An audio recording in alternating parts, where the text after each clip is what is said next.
নারীদেরকে কন্যা সন্তান জন্মগ্রহণ করা মাত্রই তারা জ্যান্ত ওই কন্যা সন্তানকে মাটির তলে পুঁতে ফেলতো। নাউজুবিল্লাহ বলেন। জ্যান্ত পুঁতে ফেলতো। তারিখের কিতাব খুলে দেখেন কতটা লোমহর্ষক এবং কতটা জঘন্যভাবে তারা এই কাজগুলো করত। জঘন্যভাবে। তারিখের কিতাবে লিখেছে যে যখন কোনো সন্তান প্রসবকারিণী রমণী সন্তান প্রসবের সময় হতো, তো একটা কুয়া, পরিত্যক্ত কূপ, এই কুয়ার উপরে দুইটা কাঠ এভাবে বিছানো হতো, এই মাথা ও মাথায় কুয়ার উপরে দুইটা কাঠ এভাবে বিছিয়ে সন্তান প্রসবকারিণীকে ওটার উপরে শোয়ানো হতো। এরপর যখন সন্তানটা প্রসব করত, তো ধাত্রী যে আছে সন্তান খালাস করে, সে ওই সন্তানটা খালাস করে দেখতো এটা ছেলে না মেয়ে। যদি ছেলে সন্তান প্রসব করত তাহলে এটাকে সুন্দর মতো মুছে পরিষ্কার করে এটাকে কোলে করে নিয়ে চলে যেত।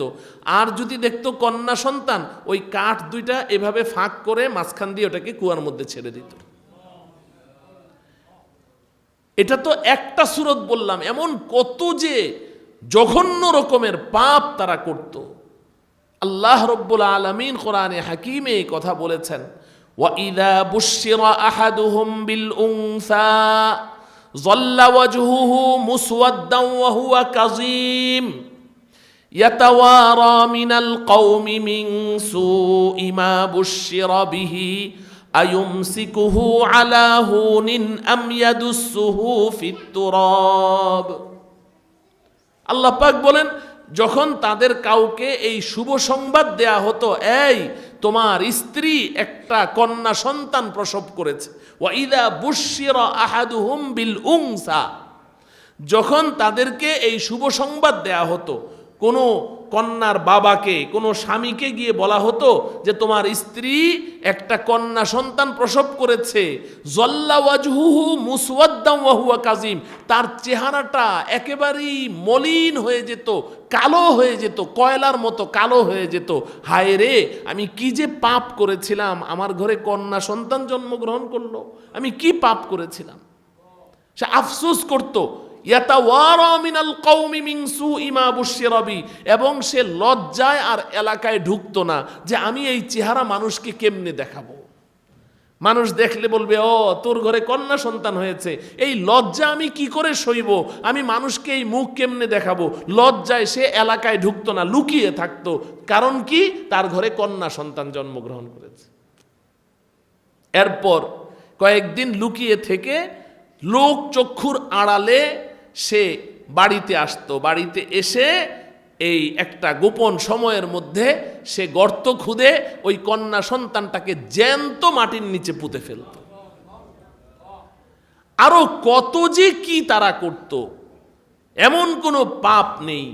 সেই নিকৃষ্ট মানুষগুলোর মধ্যে রাসূলুল্লাহ সাল্লাল্লাহু আলাইহি ওয়াসাল্লাম কি জিনিস দিলেন তাদেরকে, কি ঔষধ সেবন করালেন, কি মন্ত্র তাদেরকে পড়ালেন, যে ওই নিকৃষ্ট মানুষগুলো ওই মন্ত্রটা পেয়ে, ওই ঔষধটা পেয়ে তারা পৃথিবীর সর্বশ্রেষ্ঠ মানুষে রূপান্তরিত হয়ে গেছে।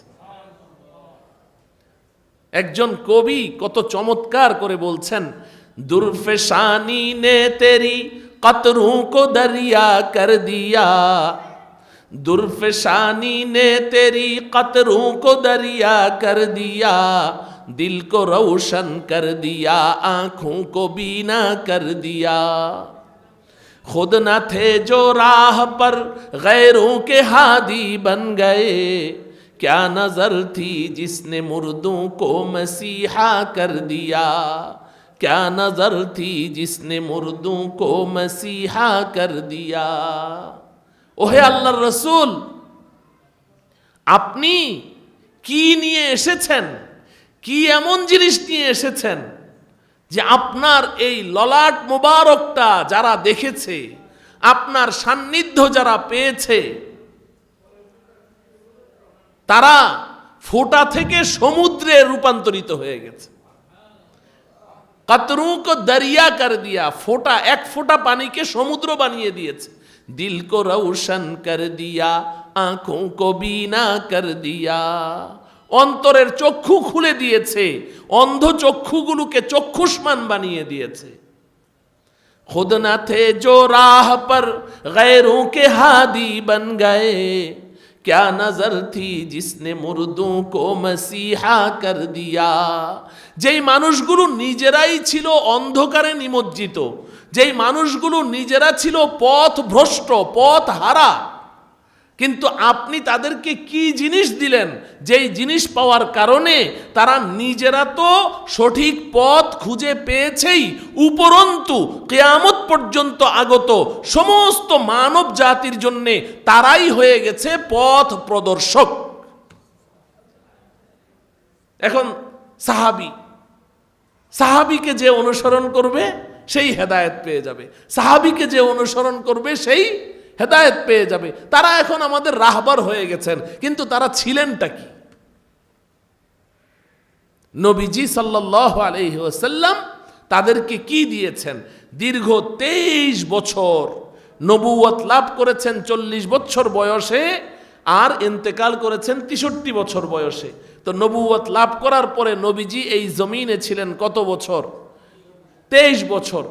এই দীর্ঘ 23 বছর এই মানুষগুলো, যেই মানুষগুলো সম্পর্কে আমি একটু আগেই বললাম যে এরা সুরতে মানুষ ছিল, রঙ্গরূপে মানুষ ছিল, কিন্তু আচার আচরণ তাদের পশুত্বকেও হার মানিয়েছিল, এই নিকৃষ্ট মানুষগুলোর পেছনে আল্লাহর রসুল 23টি বছর অক্লান্ত পরিশ্রম করে তাদের সিনার মধ্যে এই এলেম, যেই এলেমের তালিম এই মাদ্রাসায় দেয়া হয়, এই এলমে কোরআন, এই এলমে হাদিস, এই এলমে ওয়াহি, এই এলমে শরিয়ত, এলমে তরিকত, এলমে মারিফাত, এই এলেমের নূর নবীজি ওই মানুষগুলোর সিনার মধ্যে ভরে দিয়েছেন।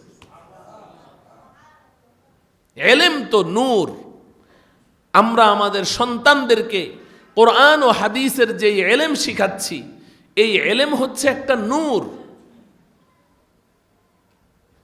এলেম অর্থ আমরা বলি শিক্ষা, সব শিক্ষা তো এলেম না, সব শিক্ষা কি না? এলেম না। যেই শিক্ষার মধ্যে নূর আছে ওই শিক্ষাটা এলেম। যেই শিক্ষা একজন বান্দাকে, একজন বান্দিকে তার স্রষ্টার সাথে সম্পর্ক জুড়ে দেয়, ওটার মধ্যে হচ্ছে নূর, ওটা হচ্ছে এলেম। যেই শিক্ষা অর্জন করলে স্রষ্টার খোঁজ পাওয়া যায়, স্রষ্টাকে খুঁজে পাওয়া যায়, তার নৈকট্য অর্জন করা যায়। এজন্য মিশকাত শরীফ একটি হাদিসের কিতাব, ওই কিতাবের ব্যাখ্যাকার মোল্লা আলী কারি রহমতুল্লাহি আলাই, তিনি মিরকাতুল মাফাতিহ নামে মিশকাত শরীফের 11 ভলিউমে বিশাল কয়েক হাজার পৃষ্ঠার কিতাব লিখেছেন। সেখানে তিনি এলেমের ডেফিনেশন, এলেম কাকে বলে, এলেম কি জিনিস তিনি লিখেছেন।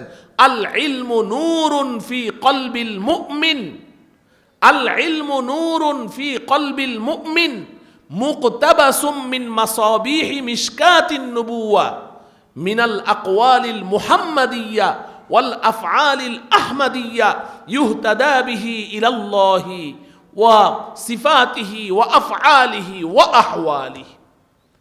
তিনি বলেন এলেম হচ্ছে নূরুন ফি কলবিল মুমিন, প্রত্যেকটা মুমিন বান্দা বান্দি নর নারীর সিনার মধ্যে যেই নূর আছে, এই নূরকে এলেম বলা হয়। আল ইলমু নূরুন ফি কলবিল মুমিন, মুমিন বান্দাবান্দির কলবের ভেতরের একটা নূরকে এলেম বলা হয়। সেই নূরটা আসলো কোত্থেকে? মুকতাবাসুম মিন মাসাবিহি মিশকাতিন নুবুওয়া, নবুয়তের চেরাগদানির চেরাগ থেকে ওই নূরটা আহরণ করা হয়েছে। নূর অর্থ কি? আলো। নূর অর্থ কি? আলো। এই লাইটের আলো নাকি? লাইটের আলোকে নূর বলে না, এটা হলো ঐশী নূর, ঐশী আলো, স্রষ্টা প্রদত্ত এক আলো, যেই আলো চোখে দেখা যায় না, অনুভব করা যায়, ওটাকে এলেম বলা হয়। এই নূরটা নবুয়তের সিনা থেকে এই উম্মতের সিনায় এসেছে।